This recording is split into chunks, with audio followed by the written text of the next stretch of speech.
یہ ظلم کی انتہا دیکھو چیز جیسے پاکستان، میری ایک بیوہ عورت کی آپ سے اپیل ہے، 70 سالہ ساتھ میں ایک ماں بھی ہوں، گھر پہ میں سوئی ہوئی تھی، آج پھر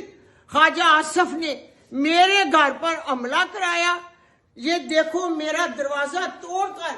میرے اندر داخل ہو گئے، میں دروازہ نہیں کھولتی تھی کیونکہ آگے بھی یہ لوگ آئے، انہوں نے مجھے ذوق کیا،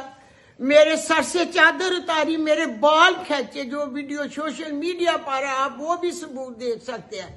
اب میں نے اپنے الیکشن کے کاغذ جمع کرانے جانا ہے، یہ میرے اپنے دل کی آواز ہے، میں نے اپنی حدیث اور سنت اور اپنے قرآن کے مطابق یہ فیصلہ کیا ہے۔ کوئی مجھے ذوق کر کے اپنا ٹارچر کر کے اپنی من منی نہیں مروا سکتا۔ دیکھو میرے گھر پہ انہوں نے میری قمیض کو پھاڑ ڈالا، جو کچھ انہوں نے کیا ہے، میری آپ سے اپیل ہے کہ یہ کیا ہو رہا ہے پوچھیں ان لوگوں سے، یہ ہمارا پاکستان ہے۔ خواجہ آصف میرا چیلنج ہے کہ میرے گھر کو پڈوسر سے بھی ڈھیر لگا دو اور میدان میں آؤ،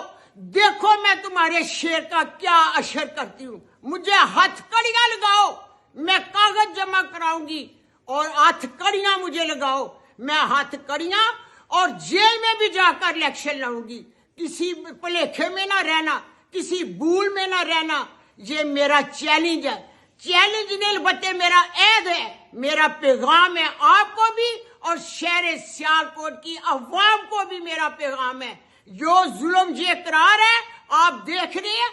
آپ نے میرے کاغذ جمع کرانے کا سن کے 20 لوگ پولیس کی آدھی رات میرے گھر پہ بھیج دیے